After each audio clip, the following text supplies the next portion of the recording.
Sabem que la lluita contra el canvi climàtic és un dels reptes centrals de la comunitat internacional.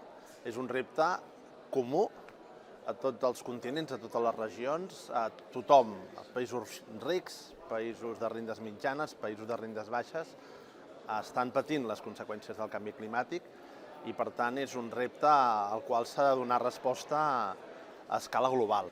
Sabem també que les conseqüències del canvi climàtic estan repartides de manera extraordinàriament injustes.